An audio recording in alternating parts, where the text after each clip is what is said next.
இயேசுவில் பிரியமான சகோதர சகோதரிகளை, ஆரோக்கியனுடைய அன்பு பிள்ளைகளை அனைவரும் சொல்வோம். இயேசுவுக்கே புகழ், இயேசுவுக்கே மகிமை, இயேசுவுக்கே நன்றி, மரியே வாழ்க.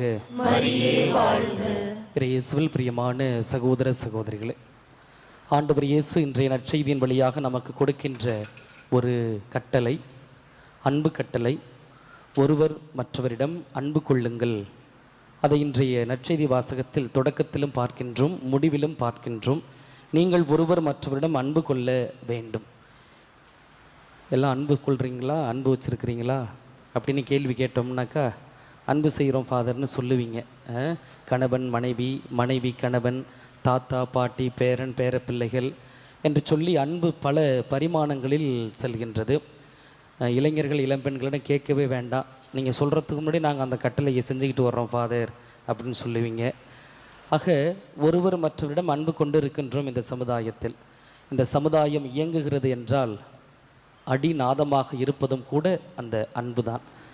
ஆனால் எப்படி அன்பு செய்ய வேண்டும் என்பதையும் இன்றைய நற்செய்தியில் இயேசு சொல்கின்றார். நான் உங்களிடம் அன்பு கொண்டிருப்பது போல நீங்கள் அன்பு செய்யுங்கள் என்று சொல்கிறார்.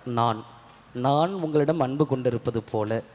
அப்போ இயேசுவினுடைய அன்பு எப்படிப்பட்ட அன்பாக இருந்ததென்றால், நீங்கள் திருவிவிலியம் முழுவதும் புதிய ஏற்பாட்டில் பார்த்தோம் என்றால் அவருடைய அன்பு எப்படிப்பட்ட அன்பாக இருக்கிறது என்பது நமக்கு தெரியும்.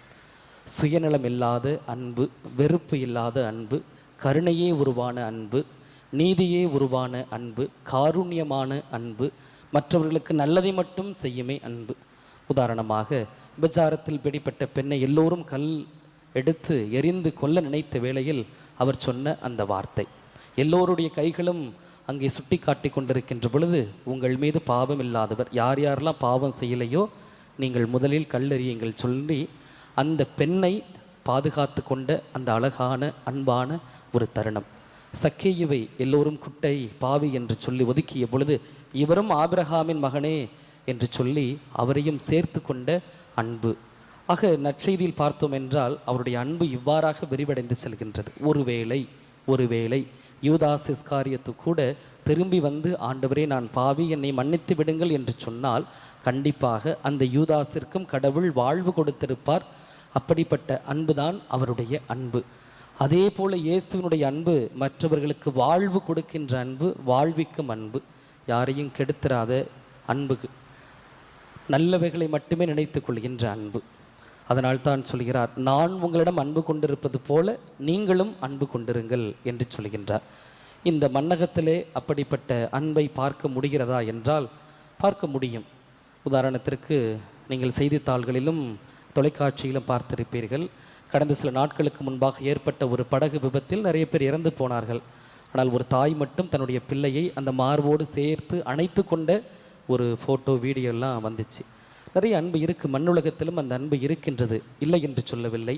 ஆனால் கடவுள் அன்பு செய்தது போல அன்பு செய்ய முடியுமா என்பதை தான் நாம் யோசித்து பார்க்க வேண்டும். மனிதர்கள் பலவீனர்கள், தவறக்கூடியவர்கள் தான், உண்மைத்தான்.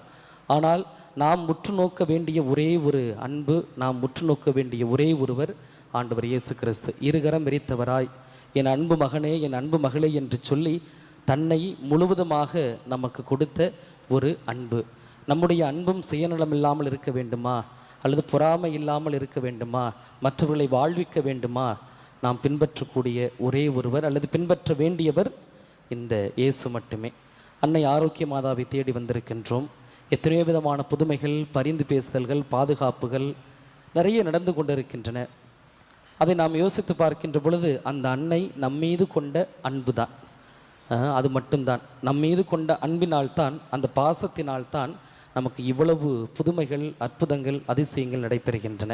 என்னுடைய அன்பு பிள்ளை, என்னுடைய அன்பு மகன், என்னுடைய அன்பு மகள் எத்தனையோ விதமான வேதனையிலும் சோதனையிலும் வருகின்ற பொழுது நீங்கள் வீட்டில் நினச்சி பாருங்கள், நிறைய பிரச்சனைகள் இருக்கும். தாய் வீட்டிற்கு போகின்ற பொழுது அம்மாவை பார்த்த உடனே எவ்வளவு பிரச்சனைகள் வேதனைகள் இருந்தாலும் அந்த அம்மா அப்பா வயது முதிர்ந்தவர்களாக, ஒன்றுமே செய்ய முடியாதவர்களாக இருந்தால் கூட அது மிகப்பெரிய ஒரு பலம், மிகப்பெரிய ஒரு சக்தி. அந்த அம்மா அப்பா, அந்த தாயினுடைய அன்பு. அதே போலத்தான் இந்த ஆரோக்கியனை நாடி வருகின்ற பொழுதும் அந்த தாயும் என்னுடைய மகன், என்னுடைய மகள் என்று சொல்லி அன்பு செய்வதன் காரணமாகத்தான் இத்தனை விதமான புதுமைகள் நடந்து கொண்டிருக்கின்றன. நாமும் அந்த அன்பின் அடிப்படையிலே நிறைய புதுமைகளை செய்து கொண்டிருக்கின்ற இந்த வேளையிலே, நிறைய புதுமைகளை பெற்றுக்கொண்டிருக்கின்ற இந்த வேளையிலே நாமும் ஒருவர் மற்றவரை அன்பு செய்வோம். சுயநலம் இல்லாமல், வெறுப்பு இல்லாமல், மற்றவர்களை கெடுக்காமல் அந்த அன்பை செய்து வாழ நாம் முயற்சி செய்வோம். ஆமேன்.